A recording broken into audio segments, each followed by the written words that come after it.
is CTV News. Good evening. Thanks for joining us. I'm Carlyle Fiset. We begin tonight with heat warnings across southwestern Ontario with dangerous temperatures arriving and stifling humidity. Humidex values will climb above 40 this week with recommendations from health experts to drink plenty of water and limit time outdoors. And as John Venevalley-Rao reports, these conditions could pose problems for Canada Day festivities. Under an intense sun and temperatures starting to soar, in Toronto, many taking the season's first major heat wave in stride. Kind of disgusted, but also I love warm weather and winter makes me sad, so I'll take the heat. Environment Canada issuing yellow warnings in parts of Ontario for what it's calling a long-duration heat event. Temperatures climbing to 35 or more by midweek, and the humidex expected to hit 45, while southern Quebec is also expecting to feel the heat starting Wednesday. This has got all the elements of it that makes it a really good old-fashioned classic July heat wave. The length, the heat, the humidity. It's all part of a sprawling heat dome, also baking large parts of the central and eastern U.S. as Americans prepare to celebrate the country's 250th anniversary. And amid World Cup games and festivities, these fans trying to stay cool in Texas. In Toronto, the temperature is expected to be above 30 Celsius for at least 6 days in a row. And Canada Day is expected to be one of the hottest ever, with a forecast high of 35 without the humidity. In Windsor, 36, and it could break a record. Experts say the first heat wave is usually the most dangerous and are advising people to stay hydrated and out of the sun to avoid heat stroke. I think people need to remember that extreme heat is dangerous, especially to older individuals, especially to people with pre-existing medical problems. That danger has been felt across Europe, where the heat wave there has brought about a spike in deaths. The two weather events aren't linked, but share similarities. So we're under the same kind of a weather pattern. It's a high-pressure area that sits there and won't leave. Meanwhile, Environment Canada models suggest in parts of the country this will be a warmer than normal summer. And Dave Phillips suggests this heat wave may just be a taste of what's to come. John Venevalley-Rao, CTV News, Toronto. And Gary Archibald will have much more on the weather story a little later in the newscast. A new era for Canada's defense industry could start in Windsor, Essex. That's according to the federal defense minister, who shared that message with dozens of local manufacturers. With more, here's Robert Lothian. National Defense Minister David McGuinty making a pitch to Windsor, Essex businesses. The same skills that made Windsor, Essex a manufacturing powerhouse are the same skills Canada now needs to strengthen our defense and our sovereignty. The minister speaking to a room of more than 40 tool and machining companies, all interested in the relationships and knowledge needed to win defense contracts. Many of these companies are aware of where we're going and how we're moving forward. They're beginning to re-examine their engineering processes, their creative entrepreneurship. The federal government has laid out a $6.6 billion defense strategy. It aims to award 70% of defense contracts to Canadian firms. Opportunities could include ammunition, weapon systems, and armored vehicles. So all we're doing is expanding the number of companies that are going to be doing that defense work. We've already had some that are in it. There are some Windsor companies that are already in the defense sector. So if one can do it, 100 can do it. It is a big shift for sure, but it's not insurmountable. A lot of companies in this space are already making that movement. Industry leader Louis Yan says manufacturers can make the pivot without significant investment. For years, he says stronger ties to U.S. suppliers have prevented businesses from buying into defense. This really opened our eyes up to say that, hey, maybe those traditional customers aren't always going to be as loyal as you once expected.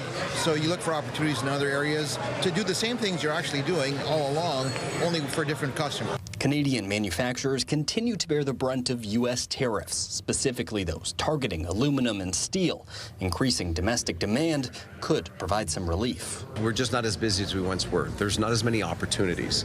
And looking at where the future's going, we're considering defense as to fill that gap as we open up capacity in different areas. McGuinty says supplying the Canadian Armed Forces is the priority, and then the focus will shift to supplying the global market. If we end up having a few companies in this region convert their operations to help achieve our defense objectives, they may very well then be well placed to serve the needs, sell their products, their processes, their research, their engineering to any one of the 31 other NATO alliance members. Robert Lothian, CTV News. And Minister McGuinty also visited Amherstburg today, touring the Canadian Coast Guard Search and Rescue Station.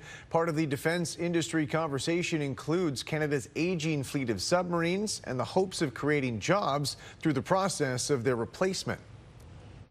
It has a knock-on effect for companies right here in this greater Windsor area, where we have so many incredibly talented engineering, tool and die companies that can participate in this kind of contract. So I know both bidders have reached out to many suppliers in Canada for a supply chain which reaches deep into the Canadian economy, because this is about creating jobs. A long day today at Windsor City Hall, covering several topics, including the city's newest approach to homelessness. Councillors approved further study and design work today for the Village at the Barn, converting the former Windsor Arena into about 100 pod-style supportive housing units.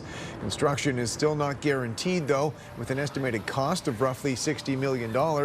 City officials can continue site investigations and design work after today's decision and seek outside funding. It's not expected to be back before council until next spring. The worst of the worst folks out there are not being supported. And there's some failures in the system for sure. But today's decision to move this forward is not one of those failures. It's actually part of the solution to actually make a dent and let people know when they say, what are you doing? This is our plan. Meanwhile, councillors approved a controversial condo development next to Roseland Golf Club. It's a 4-story, 48-unit building. Supporters advocated for the project, citing the lack of options for South Windsor residents to consider downsizing in their neighborhood. The ward councillor tried to have the application denied, but the motion failed. There's a group of Roseland residents that I've been dealing with for some time, and they've been contacting me about this issue. And I touched base with every single one of them after that standing committee meeting. And they all said they would not come to council, that they've given up. They've lost hope. The decision's already been made. No one wants to listen. To me, that was sad, and that's not why I got into politics. Councillors also approved a 178-unit housing development on Howard Avenue, which would include 4 townhome buildings and 2 mid-rise apartment buildings. Councillors heard this project and another planned nearby would push existing sanitary sewer infrastructure to about 90% capacity. The city's lead engineer says a bottleneck has been identified, though, and there's a plan to fix it. We recognize the bottleneck. We got a game plan, a very good game plan to address that bottleneck within a 1.5-year time frame. And the moment you increase the hydraulic size of that pipe to almost 450 millimeter diameter, then you're opening up a ton of long-term capacity upstream. The City of Windsor is now forecasting a nearly $5.5 million shortfall for the 2026 operating budget. Transit services account for most of that, along with lower than expected revenue and higher costs. There have been some boons for revenue, though, including penalties on overdue property taxes. One councillor pointed to the 0% tax increase decision as playing a major role in creating the deficit situation. It's just important to remember and for everyone to recognize that this is all of these things are connected, and we're at a point in that conversation where we're looking back at the choice that we made when we approved the budget, and this is now some of the outcomes of those decisions. A Windsor City Councillor says he wants to give local business improvement associations a direct share of parking meter revenue. Ward 4 Councillor Mark McKenzie is proposing a 2-year pilot project allocating 10% of net on-street parking revenue to beautification projects and other community events specific to the BIAs where those fees are collected. A city report shows more than $2 million was collected from BIAs with paid parking in 2025, about 60% funding operating costs. McKenzie suggests the project could encourage more BIAs to introduce paid parking while generating more revenue for improvements. City administrators say they'll consult with participating BIAs and bring a framework back to council for consideration. Still ahead, Costco's arrival in the East End could come sooner than expected. A construction update that says progress is ahead of schedule. Welcome back. Time for a look at the forecast. And for that, here's our meteorologist, Gary Archibald. Gary. Carlyle, it is really hot. I was outside in jacket and tie earlier today, and it was uncomfortable, to say the least. Imagine that, of course. And, of course, with the heat warning in place now at an orange level, could be red, fluctuating between the two. What yellow, orange, red mean? Well, a warning that there's potential for some kind of weather event that could have negative impact. We are in the orange zone, which is a higher level of probability that it will occur, higher than yellow. And with that, red means extremely high and will have high impact. We're at high probability, high impact for heat. Case in point, look at these temperatures. 31, 4 degrees over our average. We were about 3 degrees over our average for our low. Our low tomorrow morning will be close to 22 or 23. That's before dawn tomorrow morning. Feeling like about 31. Not much to see on the satellite radar. It's well to the north and pushing east. The disturbance on the fringe or edge of a ridge of high pressure. And this ridge of high pressure is why we are mostly sunny today across the region and warm. That warm air is flowing with jet stream support from the Mexican Plateau and the Gulf of Mexico with moisture. That's where we're getting the heat and humidity combination. 23 would be 4 degrees below seasonal. That would be a cool daytime high for late June. But I'd rather take that than it feeling like 34 already at 8 a.m. tomorrow morning. It'll feel like 40 and mostly sunny at the noon hour. And by 4 or 5 o'clock, we'll reach a high about 35 degrees Celsius. Could see 36 and maybe even a record tomorrow. That could feel like 45 scorching degrees. Take a look at our 7-day forecast. The highs, average high over the next 4 days is close to 36. That's hot. The average humidex at peak, and we'll reach that around 3:30, 4 o'clock this week, is about 43. So it's very warm. Heat exhaustion, heat stroke could affect anyone, but especially those who are infirm, very young, very old, and if you're exerting yourself because you work outside or maybe even play outside. Keep that in mind. Saturday, Sunday, Monday, a sign of relief as temperatures start to fall off, but still 30 degrees a week from now. A daytime high is projected. Let's look at your weather. Thanks very much, Gary. Ontario has become the first province to fund a new drug to fight colorectal cancer under its FAST program. Health officials say the drug is not a cure, but as Pauline Chan reports, it may provide precious time for patients. The new drug, encorafenib, or Braftovi, is only for a small group of patients. It's specifically for patients in this situation with metastatic colorectal cancer who have this specific BRAF V600E mutation. Dr. Shakil Kazam says the drug targets the switch in cells that causes tumors to grow. We can use that, and in combination with cetuximab and chemotherapy, it actually shuts off that light switch. Now, it doesn't shut it off forever. Median survival goes up from 15 months with just chemo to 30 months when used in combination. Improve both their quantity of life, but not only that, their quality of life. You know, there's no point in prolonging patients' lives and have them suffer during that time. So we need efficacious, well-tolerated treatments. And it's not just time with family. And when that stops working or it becomes, intolerable for them, then we switch to a different one, and then a different one, and then a different one. And as that time frame increases, that allows our colleagues who are researching colorectal cancer to come up with new treatments. I had early onset of metastatic colon cancer to liver and lungs, starting in 1995. Barry Stein had to go to the U.S. for special surgery. Also, one of the treatments that I required, called hepatic arterial infusion to give chemo directly to my liver, was not available in Canada. But despite being given just a 15% chance of survival, he is now cancer-free 3 decades later. But he recalls the anxiety he felt when he learned treatment for his particular cancer was not offered in Canada. It's certainly a roller coaster, and when you're living with metastatic, cancer, every month counts. That's why he values Ontario's FAST program, which has just made Braftovi available for eligible patients in this province. But it's not yet in other provinces, and he says identifying patients with the right genetic makeup is the first step. Pauline Chan, CTV News. A major renovation at Windsor Regional Hospital is now complete, expanding cardiac catheterization services. Officials unveiled the expanded facility today, which they say nearly doubles their capacity for procedures. With more on the potential impact, here's Chris Campbell. On the other side, calling 911, I was fearful. Now retired Essex Windsor EMS Chief Bruce Crowder was cutting his grass at home in 2017 when he suffered a heart attack. They relate it to an elephant sitting on your chest. I related it to like 20 elephants sitting on my chest. I couldn't breathe.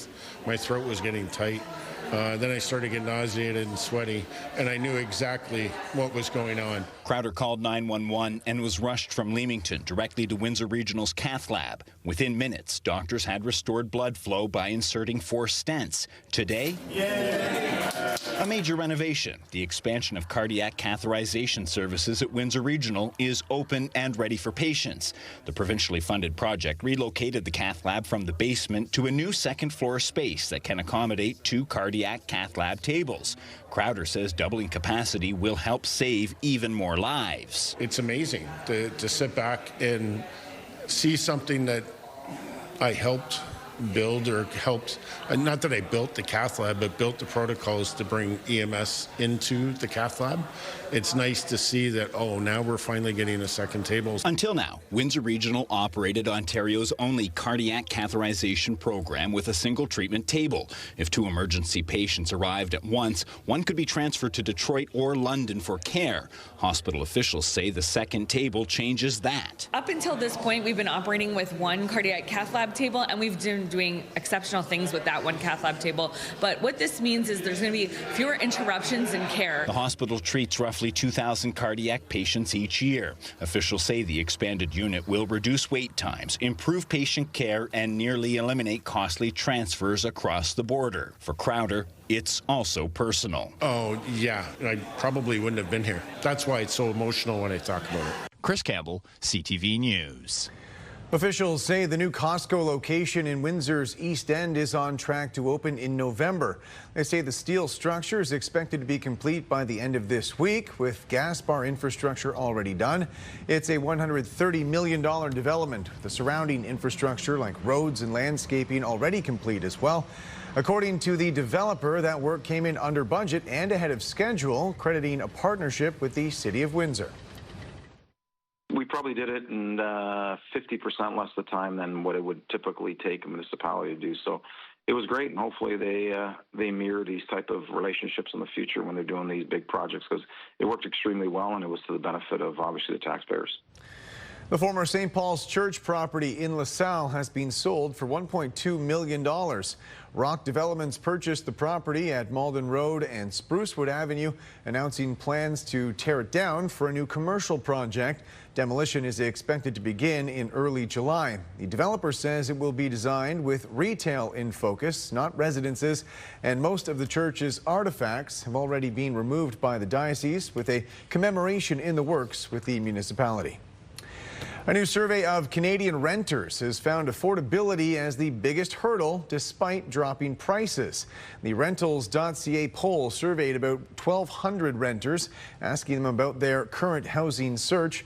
Around 70% said high rent is the biggest obstacle, compared to 11% who said it was hard to find a suitable listing. 6% said supply was too low. The national average for asking rent prices has fallen about 8% from the peak of $2,200 a month in May 2024.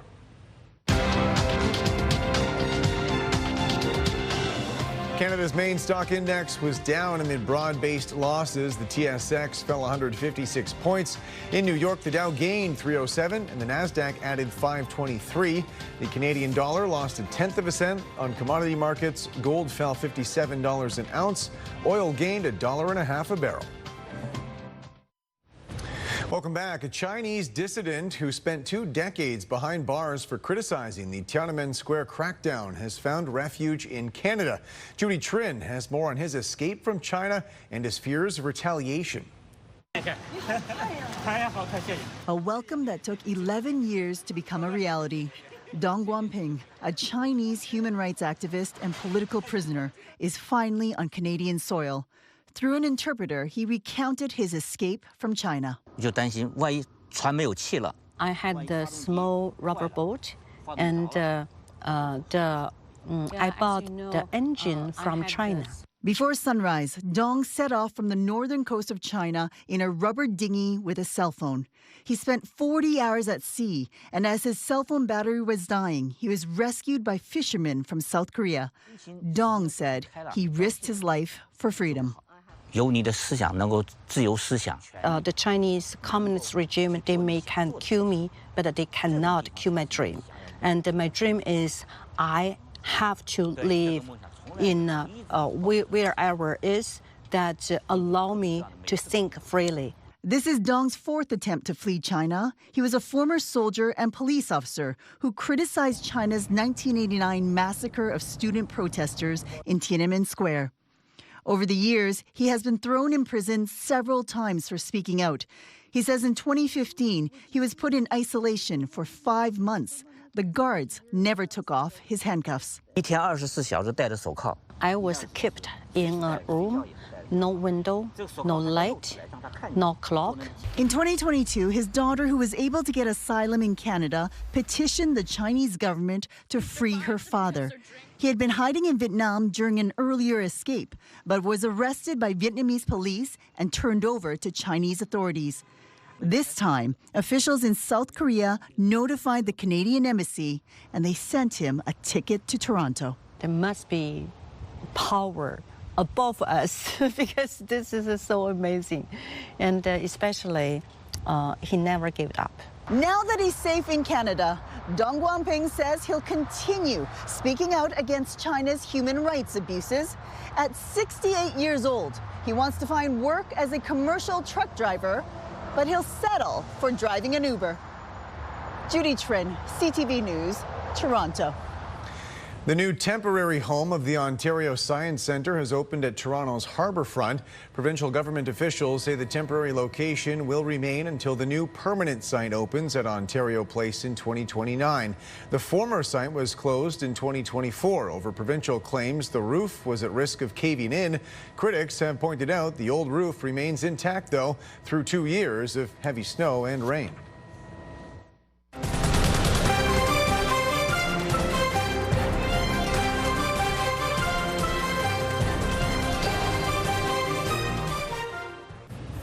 Welcome back. Windsor Spitfires forward Ethan Belchitz heard his name called this past weekend during the first round of the NHL entry draft. He was taken 17th overall by the Utah Mammoth. Belchitz spent 2 seasons with Windsor, and he's now committed to playing at Michigan State this fall. Caden Harvey and Andrew Robinson were the other 2 Spits taken this weekend. And now checking back in with Gary for a final look at the 7-day forecast. Gary. It's warm, to say the very least. It is humid. The combination of the two makes things feel uncomfortable, especially if you don't have air conditioning in your home or your vehicle, for example.